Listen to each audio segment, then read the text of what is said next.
You let me know when we're ready, Derek.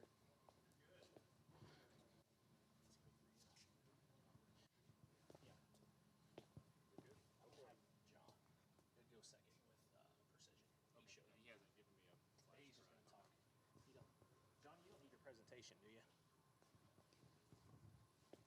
Nah, he's good. He's going to talk. All right, guys. It's not up, Derek.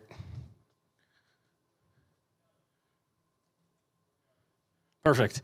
Hey, want to thank you guys for taking time out of your busy day to come enjoy this second lunch and learn we're having on the 9th. I got to give dates. That way when we record this thing, we know when we do these. But I'm going to start this thing out a little different. I've got a couple speakers here. David Yoder is going to be discussing the BigYield products, our in-furrows, our seed treatments, things like that. We've got John. I butcher your name up every time. Last name. John Tortolo with Precision. Going to be talking about some in-furrow equipment. Then we've also got Scott and Zach with Sound Agriculture. We're going to be talking about Source, the nitrogen fixation product. Then we've got KD here with, what's the name of the drone? Agri-Spray drones. I'm going to be talking about drones. So with that being said, I'm going to go ahead and turn this over to David Yoder. David? Yes. All right. Hey. Let's see. I think everybody here knows about all our products, so let's eat. No, I'm just kidding. In-furrow this year's really big.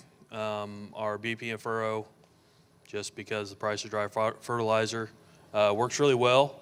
I've been seeing good results in the past few years with that product. Price of dry fertilizer compared to our in-furrow program is about half price, so that's always a winner. And I mean, who doesn't like to save money? So we got that product, and of course our seed treatments. I think, let's see here. Where'd you go? Tyler, right? Tanner. They've actually, you guys were seeing about 10 bushel last year. And they did some strip trials and some corn with that product. So, and then of course all our MU data showing all about a 10-year or 10 bushel increase over the past 3 years. And I think about 7 something on soybeans on those dry seed treatments. Was that corn or beans that he tried that on? Corn. Corn. So, but got any questions, get a hold of us. We'll talk to you. And that's all I got to say. Hold on, David. Stall a little on. Okay. John's handing out good info there. Oh, the in-furrow on pastures. Tyler was supposed to be here, but he's not. He's switched from dry fertilizer to liquid on his pastures. He's getting more tonnage on his hay ground, and his cows are migrating to where he's using liquid compared to where he's using dry. So I think what he's seeing is a better, higher quality pasture. Instead of a big stock, he's seeing a lot more leafy stuff out there, specifically on his pastures. And then on his hay ground, I think he's seeing another bale per acre is where he's at on that product. So that's something cool that we've been seeing. He's been running liquid nitrogen with that. He's been applying that probably about now, from now to mid-March, and then coming in April with our BP and furrow over the top of the pastures with a 2,4-D or pasture guard or whatever he wants to do in that point. So, but yeah. So that's one of the things that's been new to us this year or last year. Yeah. We've seen a lot more pasture applications. Yep. So. All right. If you guys got any more questions, we'll talk to you during lunch. Let me see this. Thank you. All right. Next, we're going to bring up John Tortolo with Precision. He is our local rep here. On what? On that mic.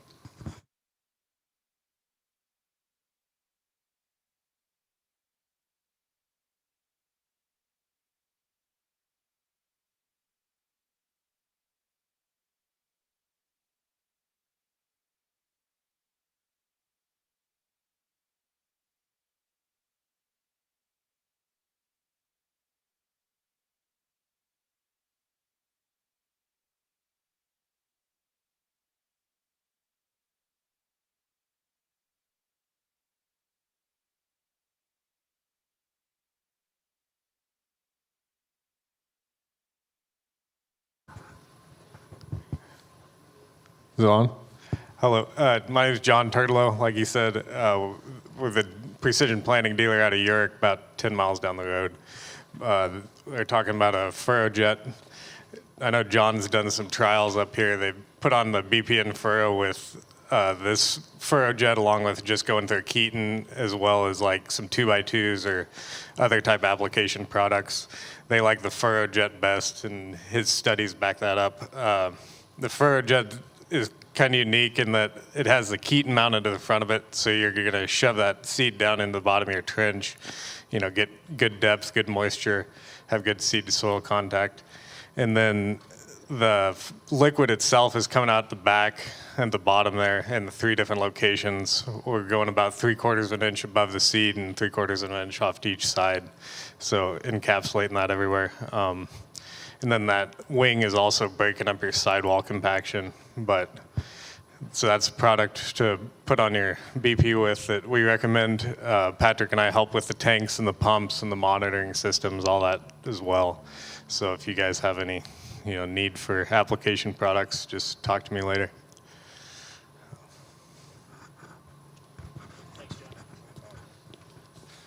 And then not only on the furrow jets that these guys have, but you can help with seed tubes, conceal systems, nitrogen. So basically any precision parts that you guys may need, we can get a hold of John and Patrick, which aren't here. All right, so next we're going to bring up Zach. I'll give you the clicker.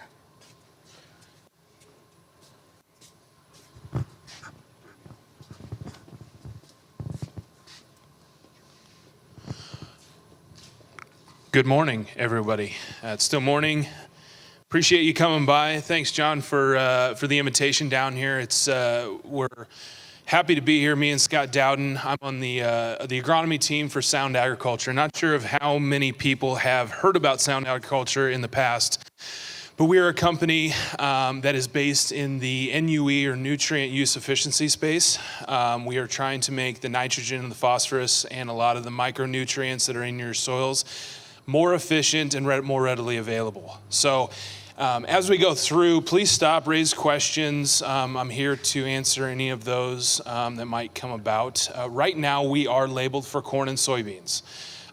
Just keep in mind that our product is multifaceted. We are going into expansion crops too. So if it doesn't hit on corn and soybeans for you guys, or if you have other things that you're doing, just kind of look at us later and we can kind of answer some of those questions. So source corn and soybeans. We're going to do an introduction just to Sound Agriculture really quickly. What is Source? Source is our branded product. That is our our nutrient activator.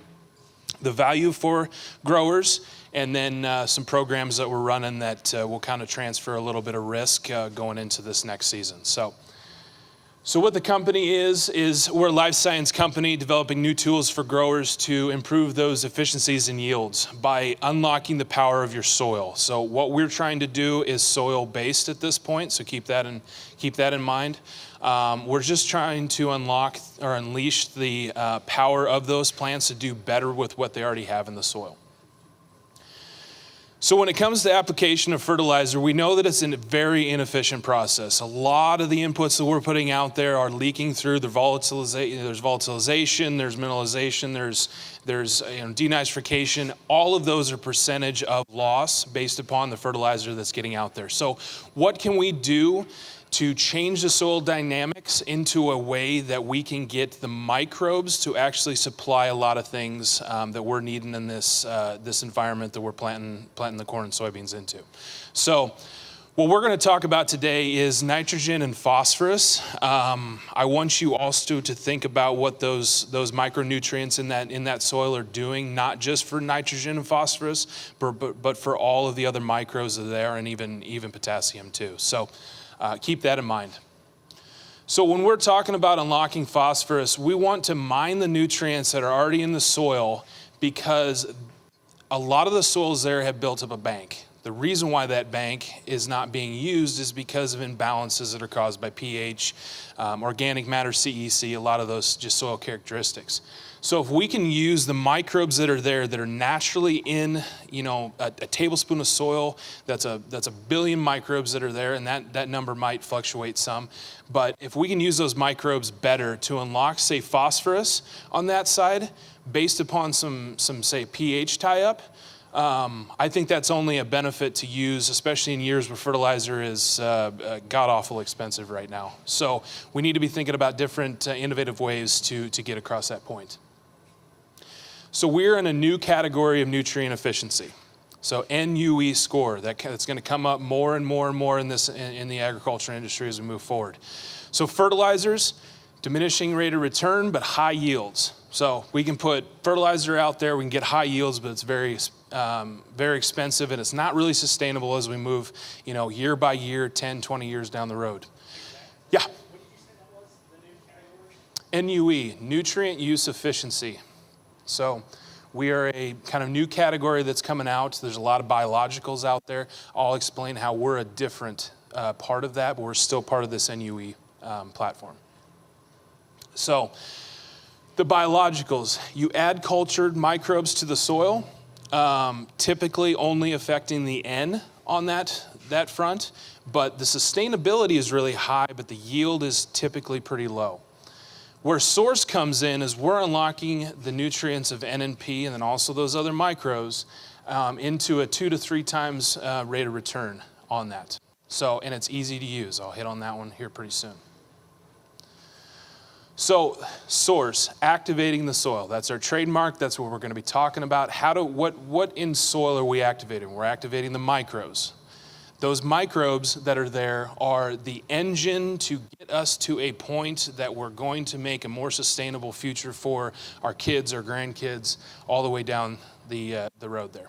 So, source specifically activates the nutrient cycling engines for N and P. So what does that mean? We are turning that corn plant essentially into a soybean plant by using the microbes that are nitrogen fixating.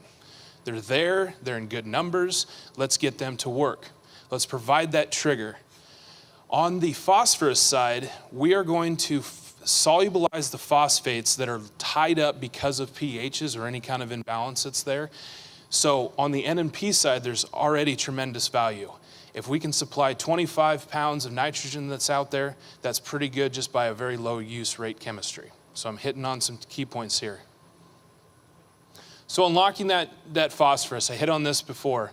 Mining the nutrients that are already in your soil. Tie-up is a big challenge, obviously, based upon those pH. I'm sure everybody's soil tests, you have high P2s, there's maybe some P1s that you're wanting to get kind of those numbers transferred over to. How do we do that?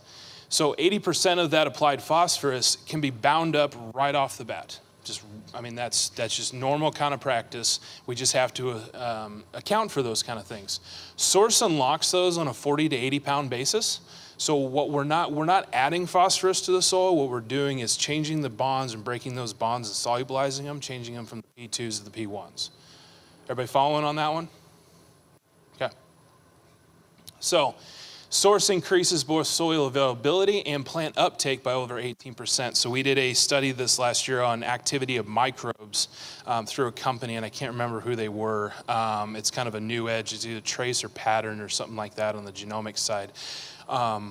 Did our product actually increase the movements of microbes and getting them more active? And it was astounding yes on that front. So proof of concept, we're trying to make sure that we're always going back and looking at we're doing the right thing.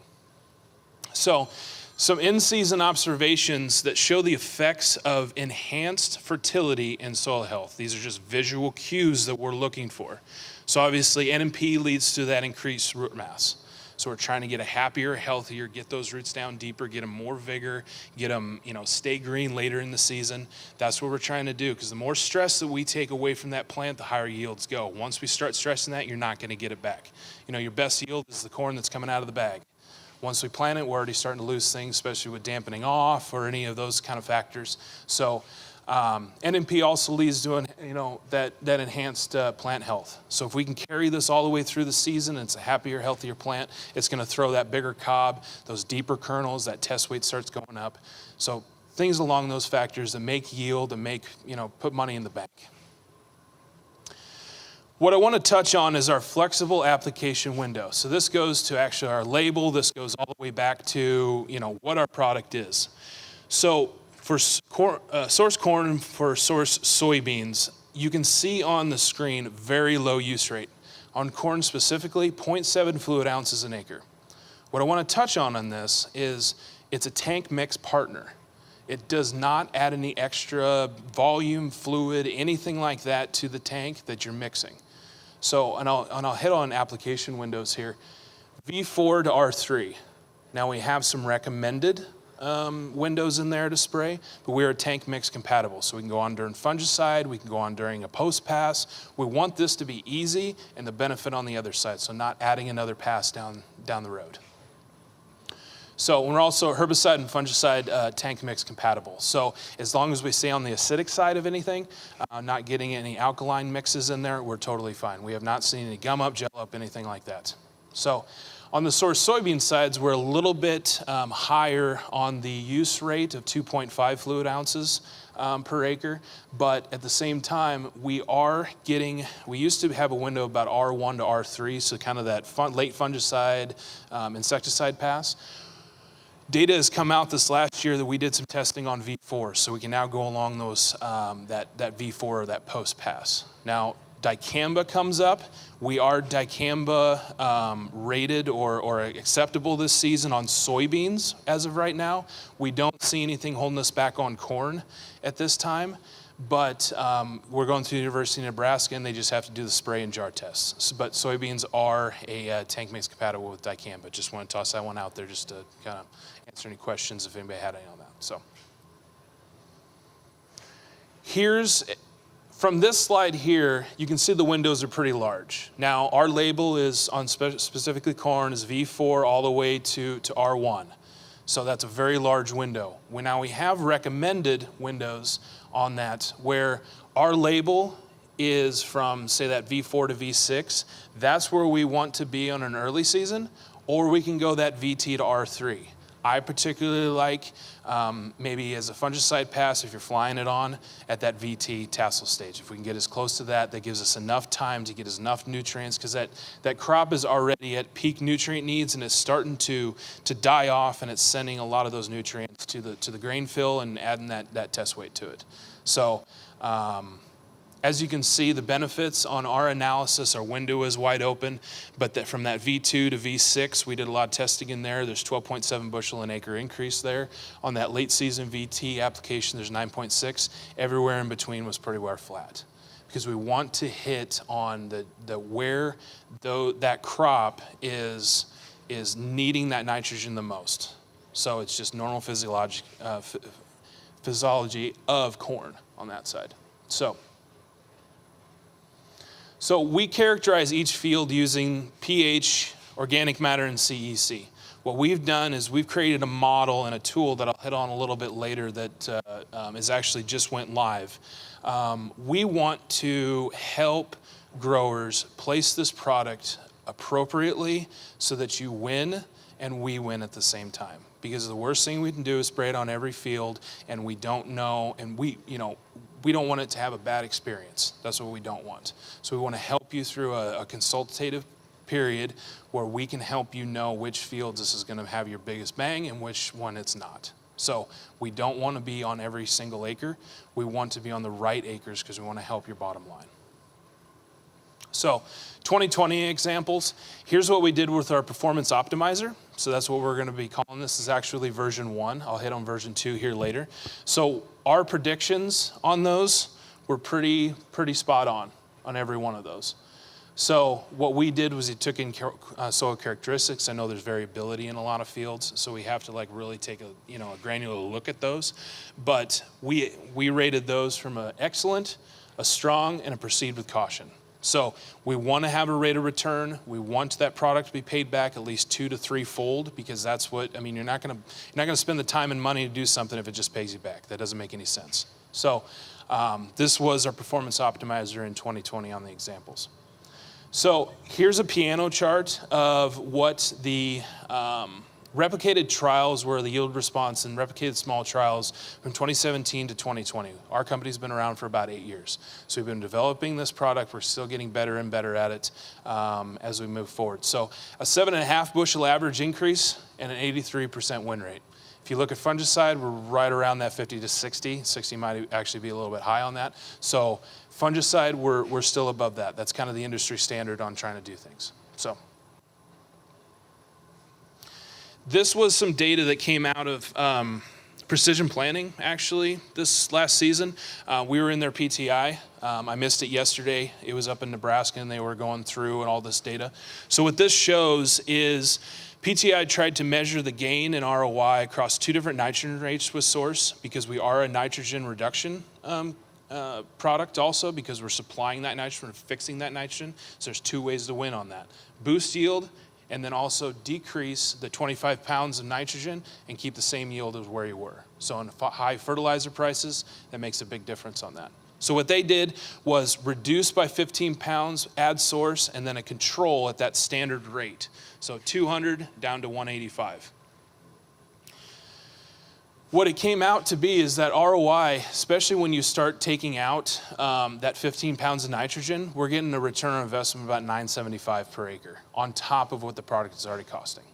So we're trying to get that rate of return back, and this was just a small, PTI one. They actually took a drone about, a little bit smaller than that, actually. That's pretty big, and sprayed strips down the field.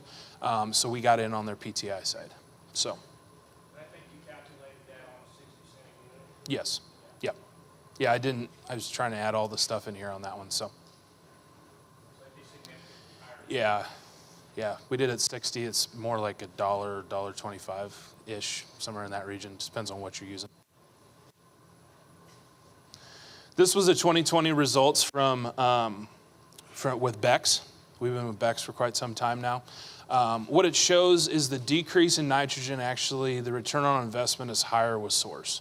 So really just want to, hammer across the fact is if you're looking at reducing nitrogen this year and you need a product to supply that 25 pounds of it, Source is where it's at. So a lot of data out there is showing that. If there's a lot of volatility in the market, if only half is purchased at this time and you're looking at other products, Source is an easy tank ride mix that's during that post-pass. It's not going to add any extra effort. So this was Beck's PFR NUE analysis, reducing N by 25 pounds while adding Source leads to a very strong ROI. It just kind of props up what we're trying to do on that NUE side, or that nitrogen reduction side.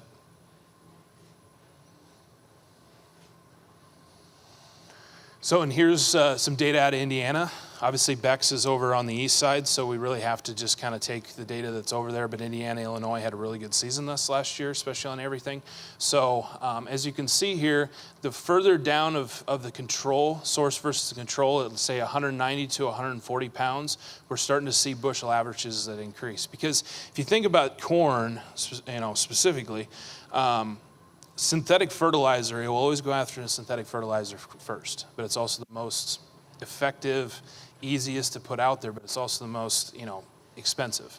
So when you start activating the microbes that are already there and fixing that nitrogen, you're getting some of that nitrogen back in the plant, and that 25 pounds makes a big difference at the end of the year, because you're not, hauling that 25 pounds out. Say you do it on 1,000 acres, that's a lot of extra product that you got to haul around and apply. So silage results, I know there's not a ton of silage in this area, but we're increasing the starch content and yields and nutrient content, NDFD. So it just kind of helps, prop up what we're trying to say: happier, healthier plants, bigger, stronger. So some early application tissue results for that just kind of shows the increases in all the other micros that are there also. So calcium, boron, zinc, magnesium, manganese, there's quite a bit of things that we're doing on this front on the tissue test side that shows that those microbes are going to work, and they're actually supplying some good nutrients to the crop. So just more tissue results there. Source for silage, this was done out in West Texas. It was done on multiple different fields, and as you can see, 30 tons or 2.7 tons an acre increase on just the tonnage. On the other side, there's the total digestible and net energy, so we're definitely getting a lot more, yield, proteins in there on that side. So 2 ways to win with Source. This goes back, this is kind of the fundamental way of thinking about if Source is right for you, and it goes back into our performance optimizer that's on our website, how we place it correctly. So everybody needs to think about their NUE score, and some may have heard it, some may not have. Pounds of N over bushels. So if you're using 210 pounds of N to 200 bushel, your score is going to be like 1.01 or something like that. So we need to be thinking about how do we use nitrogen more efficiently to get that pound of bushel, because everybody knows that last pound of nitrogen that you put out there is the most inefficient. It also costs the most that's there, because either you're going to leach it through, or it's going to volatilize, or it's not going to get the yield back. You're not going to get a 1-to-1 conversion on that one. So the option 1 to ways to win with Source is to maintain your fertility, and this is definitely on the 0.6, 0.7 NUE score, is to maintain your current N fertility, use Source, and boost the yields on top of that, because we're going to supply that extra 25 pounds. On the other side of option 2 is when you're above that 1 to 1.1 to 1.2, somewhere in that range, reduce by 25 pounds, get your NUE score better. Let us supply that 25 pounds that is there, and keep that yield where it should be. So we're not degrading yield on that side.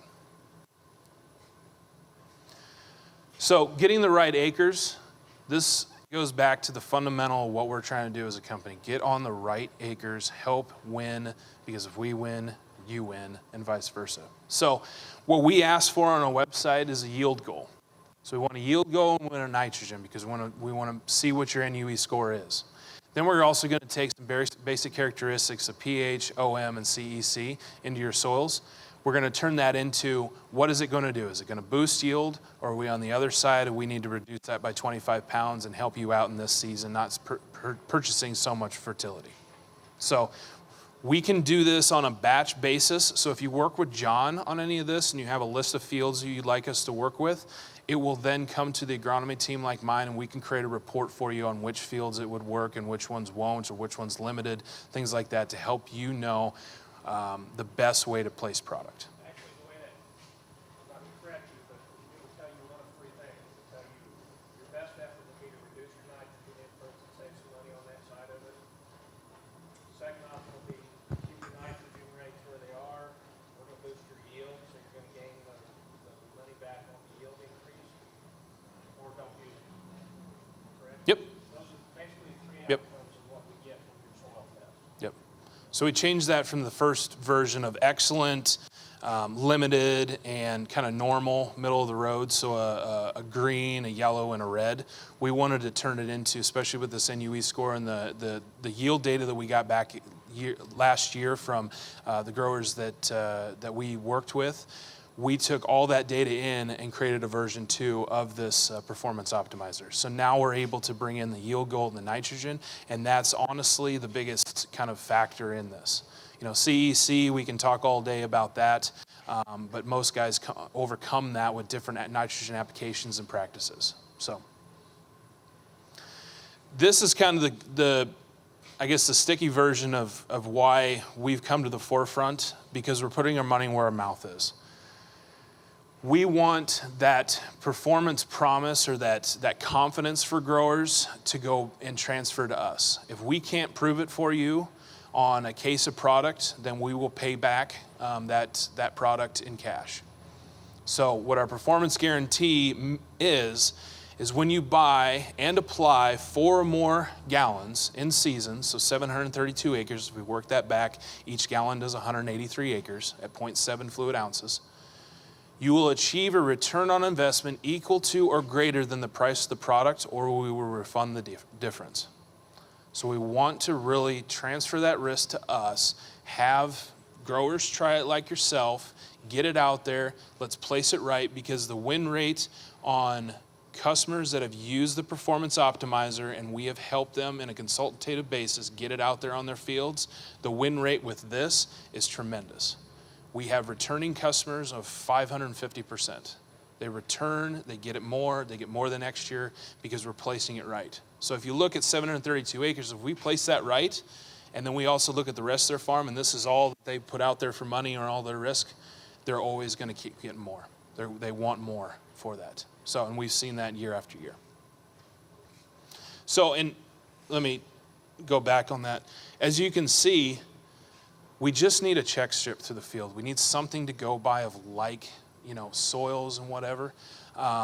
When it comes to hybrids, we're not hugely affected by that, but we sure need to know if there's a hybrid change in there because different hybrids have different, timings and things like that. So all we require is just a 5% check strip in the field, which is pretty much just a strip. So. Now, Source soybeans. Source soybeans is the only product that unlocks phosphorus and nitrogen by activating those beneficial microbes in the soil. So over the last, our first official commercial launch was this last year. We had very limited supply. We are in full force this year for Source soybeans. We had a 2.4 bushel an acre average uplift at 75% win rate. So in the current market that we're at on prices for soybeans, 2.4 bushels is pretty darn good. That's a good payback. So we have a specific active ingredient, so there's not the two same actives in corn and soybeans. They are different. Easy to use, like I said, tank mix compatible. We have that V4 R1 to R3 application window, and we also carry our performance guarantee across there on that. So be thinking about on the soybeans, on that performance guarantee, that's about 532 acres, I think. And it's a case, right?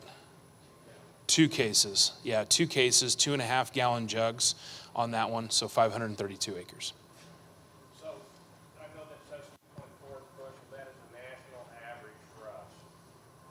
My experience in the state of Missouri is significantly higher. So we're in the prime area where, for some reason, Missouri, the 2 products that we're mentioning today function a lot better in Missouri than, say, Western Kansas or center pivot. And I don't know exactly why, other than soil characteristics and some of the weather that we have. But I had personal experience with about 4 trials in the state of Missouri, and we had some south that I didn't actually go look at, but they averaged 5 bushel yield increase on the soybeans. If you do the ROI on I think it was last year, it was a $12 product. I think that's where we're at again this year. Pretty significant money there for you guys to increase your soybeans. 9 on soybeans. 9 to 950 somewhere in there on soybeans. So I can say this, last year in a lot of places was probably one of the better soybean years that we've ever witnessed. My stomping ground is Otway County. They, for the most part, averaged 80, 85 bushel soybeans, but we still saw that at 5 bushel. There were some that it was a little harder to see because field monitors don't look as fast the way they did the check strips, but anecdotally, these farmers were calling, yeah, we see a pretty significant difference. So myself, if I'm in the soybean business, I'm going to at least try some of this on my farm and see what it does, especially if you're not getting that, you're not over the 80 bushel year in and year out. But the marginal soils, the areas where we struggle, definitely don't solve those. We're just going to bring them. Yep.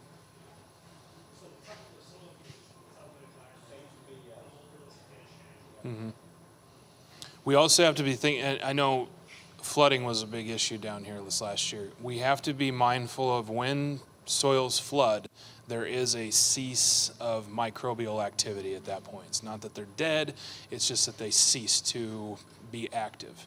So when applying Source, we need to make sure that that's a happier, healthier, soil, that it doesn't have waterlogging to it, because that will, degrade everything that you do. I mean, you are literally putting in an anaerobic condition. There's nothing that's going on at that point. But we have also seen kind of on the other side of applying this after a huge stress, this does then get the microbes working again and getting a lot of things freed up that were tied up pre-season and kind of as a rescue, if you will. We are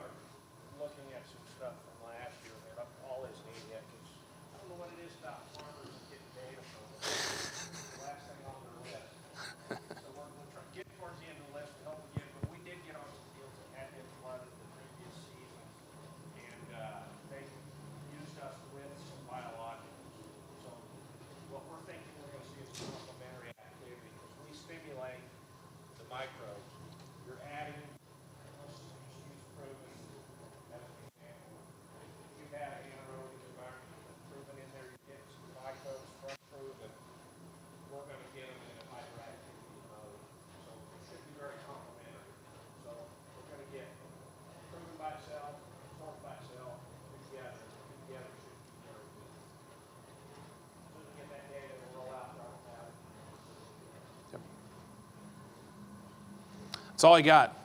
I just want to hit on some really high points, keep it pretty general.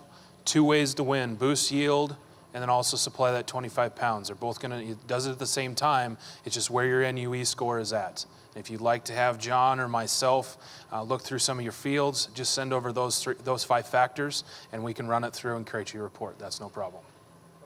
Zach, I know you guys have questions. We'll get Katie up here next. You got it. And then we'll talk to Zach and these guys. Anybody that's got any questions, we can talk to them while we're eating or after. Katie? Thank you. Now remember, you're the only thing keeping us from eating. Well, I was going to mention something about that. I do appreciate everyone having me here today. John, thank you. Again, my name's KD, and I know I'm last right before lunch, and I apologize for that, but I hope you get some value out of this. And in the next hour and a half, hopefully you'll get some good news. No, kidding. Anyway, I just wanted to take a moment, introduce you to drones, the sprayer drone industry, and also our company. So moving forward, like I said, just an overview of what I'm going to talk about briefly, and then I'm going to hang around after lunch. We'll get this thing in the air for any of you that want to see it. So hopefully that'll be fun. So anyway, what is a sprayer drone? Anybody here have a drone? Anybody flown a drone? Probably a Phantom, Mavic type. Anybody been around one of these before? Same premise, same company, as a matter of fact, builds this one that builds the Phantoms and the Mavics. So what a spray drone is just another tool for a grower, farmer, land manager to do your job when you want to, where you want to, how you want to. And this is just a little brief picture of that. Again, this is a DJI manufactured product, same as 99% of the drones that you're going to see out there are a DJI drone. There are others out there, but DJI pretty much has the market, and they make the best drone. Regulations. I've had a few guys ask me this already today. What do you got to have to do this? These are things that we highly recommend you get. We can't require you to get them, but in order to operate these machines, you need a 107 pilot's license. You also want to get a 137 certification from the FAA that comes with a 55-pound plus exemption. And then also your state applicator's license, depending upon your area. We do provide a service that will help you get that. It's not a difficult process, but it is somewhat lengthy. The FAA has a timeline that doesn't always match ours, and we try to help streamline the process. We try to take care of as much of this as we can. Still got to have some participation on your part, but these are all things that you'd want to get to operate. A little bit about us. We have been around for a couple years now, going on 3 years. Really just started trying to find a way to alleviate the issue of not getting your crops or your land sprayed in a timely manner the way you want in an effective way. So we started looking at drones, and we tested drones, and we actually began our sales last year with the T20. That's a model that's a 5-gallon unit. A little smaller than this one. This is the T30, an 8-gallon unit. And really like what we saw. Our customers have really been impressed with what they've been able to do with them. And now this model's coming out this spring, just now rolling out. And we're excited about what this thing can do. So why, again, sprayer drones? And I can't emphasize this enough. It's giving the grower, the land manager, the power to make a decision. I need to spray today. I need to do this way. I need to spray this. When you see a problem, you can get out there. You don't have to worry about ground conditions. You don't have to worry about scheduling, getting your product down because you have to wait on someone else to spray it for you. It's not to replace those other means. It's to complement them. It's another tool to allow you to do something on your farm or on the land that you manage the day you see you need to. I didn't touch on, let me back that up if I can. Special use applications, it's very good for wetland and forestry applications. It'll fly over water just like it flies over land. We've done some work with local folks in Missouri and even the Conservation Department where we've gone in and treated lakes and wetlands, and it just does a phenomenal job. I don't know if any of you are familiar, most of those folks treat their lakes and wetlands by boat, backpack sprayer, very labor intensive. This completely takes the labor out of that. And that last little bullet point you see there, you could be, in the heavy lift beer delivery service if you want, industry if you wanted to be. This is actually footage of a golf course in Florida that Michael Jordan owns and operates, and they deliver beer to their clients and their customers while out on the course. So we just thought that was kind of funny.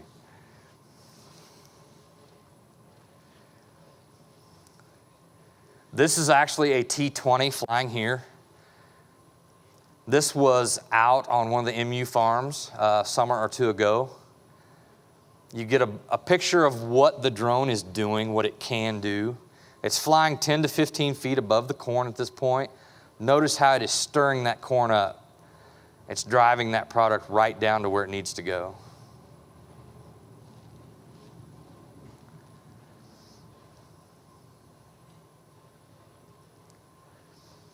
So you saw that, and you probably got questions. Well, what are you putting on? How much? All the different specifics. Well, it is a low volume application. We benchmark off a 2 gallon an acre most of the time. That's very common aerial applied rate. A lot of planes and chopper services use that same rate. So similar to crop dusters, same products, label rates, things like that.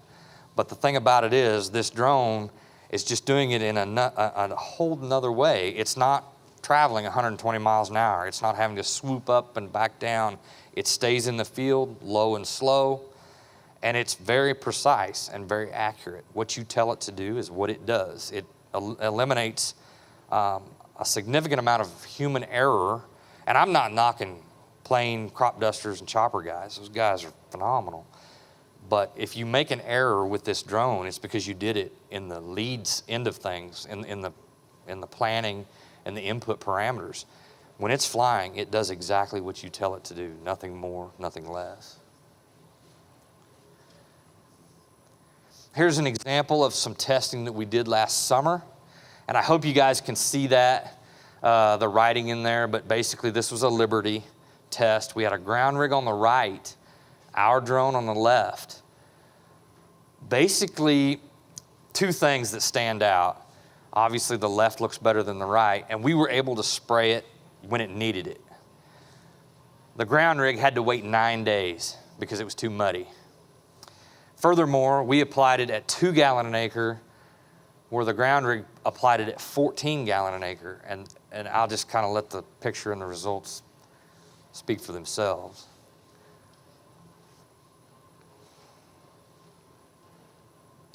Here's just another picture from the air of some strips that we did with the different products last summer in central Missouri. Just a few more.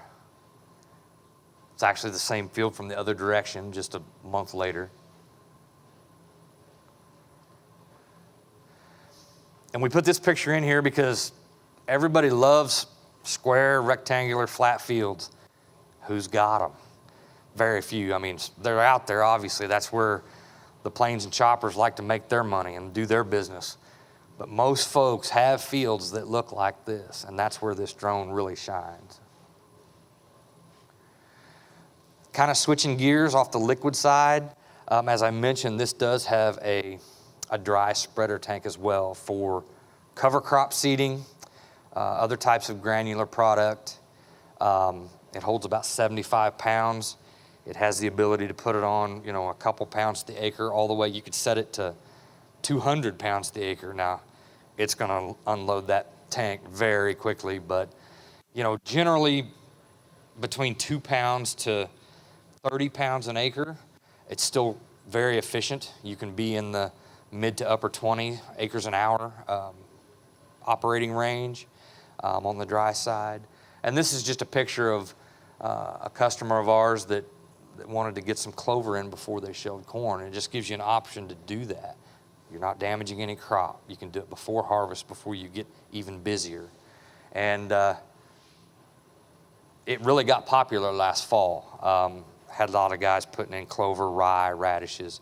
It'll spread nearly any granular product that you could think of, seed, urea. The only thing that we found that we don't have good luck with are natives, the light fluffy stuff.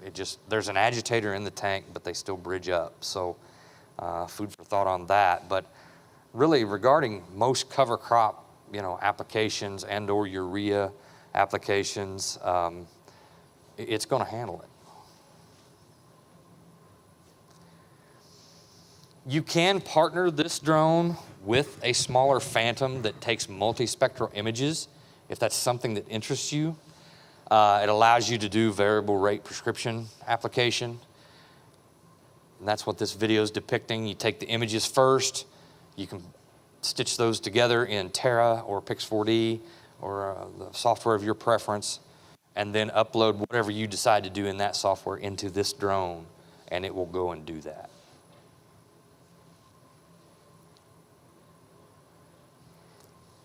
Back to row crop, back to the liquid side. Again, do your own aerial application. You can do this privately, you can do it as a business. Very low cost to operate. Equipment cost is going to be around $30,000. Some variability there based on what add-ons you want from us, services and things we do.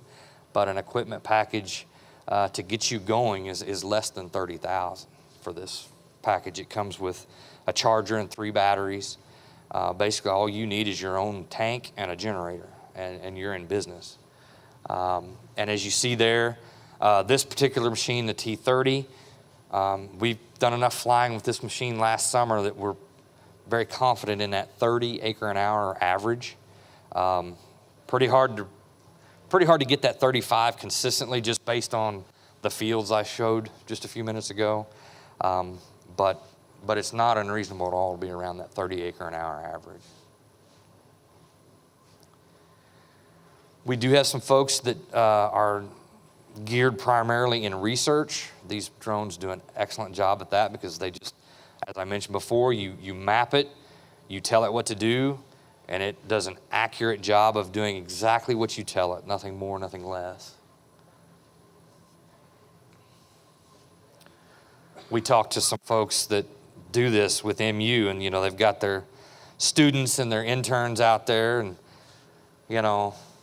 Tyvek suits and backpack sprayers, and we're hoping that we can help eliminate or mitigate ever seeing that again, really.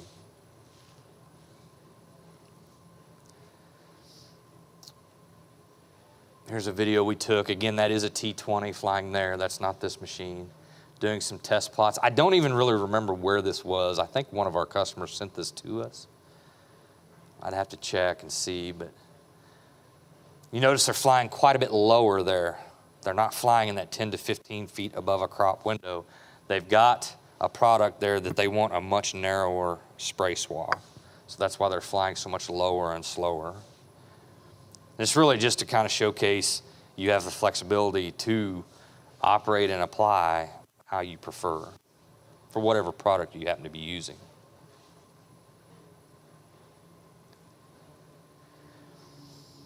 It does have the ability to provide application maps once you're done, and I won't spend a lot of time on that. There's details you don't care about reading right now, but the main message is you can track your progress, you can keep records. That's just another visual of it. The lines obviously coming off at an angle, that's your flights back and forth. It tracks everywhere the drone goes. In addition to row crop, we have a lot of folks that are adopting this technology for pasture management, herbicide application. Low volume, high concentration, systemic killers work very well in this. We've got guys that focus on that primarily. They're not even using it on row crop. They're using it to manage pasture and fallow ground. We also have customers that are managing right-of-way, power line right-of-way. And it's just got a nice diversity of methods in which you can do that. Here's a quick pic and video of that. You can't see the spray that well, but you can see what you're going to get by doing so. And I've got pictures on my phone for anybody that wants to talk to me afterwards. I can show you some things that we've done in the last year or two that are a little more local. I'll let this play just a little bit longer. I don't want to take too much time.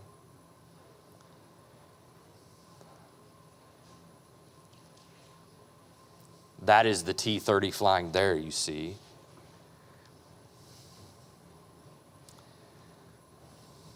Gives you results in 8 days, dirt quart, 12 ounces an acre.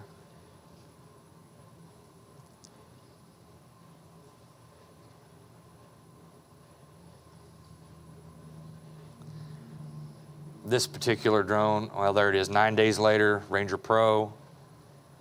You start to see the results. I want to let it play just a little bit longer because I thought it was a really cool footage of folks spraying mesquite.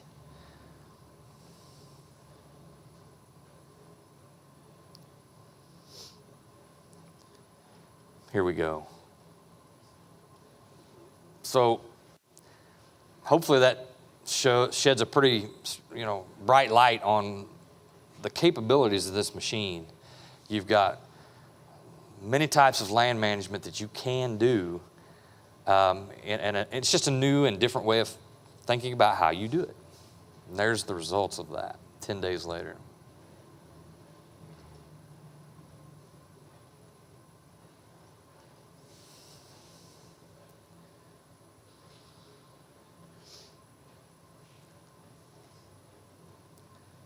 I think you probably get the picture.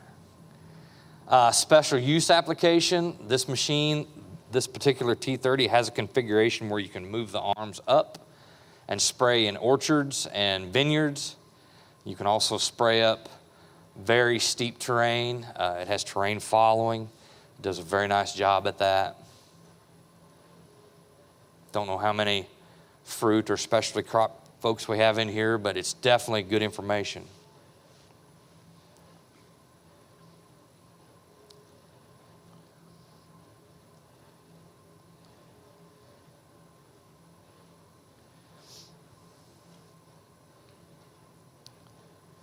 Again, look at how it stirs that up. You just can't believe how much product ends up clear at the ground. It's very effective.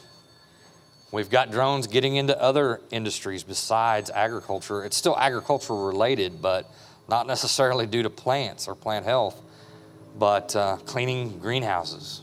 So the operation of the spray drone, it's not difficult. It's not terribly labor intensive. What you do is like I mentioned, you have your tank, you have your generator, you collect a field boundary. The first thing you have to do is map. That's the most important step, is mapping your field. Because if you are precise and specific and make a good map, it's going to go fly that map and you're going to be happy and you're going to have a good day. It's when you get sloppy and try to do things and cut corners that you are going to run into delays. And the reason I say that is if you skip something, whether it be an obstacle in a field or a building or something, a power line that you need to go up and over or under, the drone sees those things. And when it sees them, if it's not a small enough object that it can't figure out its own way around, it pauses, which is not a big deal other than you're out to get something done every day. You're not wanting a pause or a delay. So therefore, mapping is very important. Spend the time to make a good map that's going to make you the most efficient, and it's going to create an issue where you're letting the drone do the work, out spraying, and your ground crew, you're managing batteries, you're keeping your mix going, you're answering the phone, doing whatever else you got to do. So back to that, input your flight parameters, you press takeoff, it goes out and sprays. When it runs out, it comes back to you automatically. You land it, you fill it, you swap a battery, you swipe right on the controller, it goes right back to where it left off, and you just repeat that cycle. You just run through batteries consistently all day long. There at the bottom, you do notice there you can run more than one drone in a field. There's a few different ways you can do that. I'm not going to go over that here, but if 25 to 35 acres an hour is not something that interests you, you can increase that efficiency and increase your acres per hour per day by adding multiple machines per field.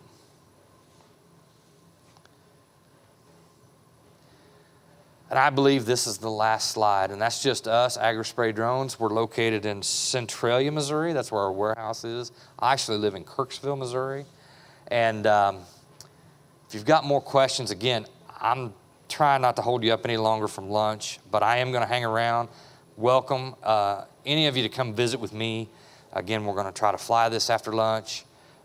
Make sure you guys get a chance to see it in the air. And with that, I'll let it go back to John. We'll eat lunch. Perfect. Thank you. All right, fellas, that's it. Let's go eat.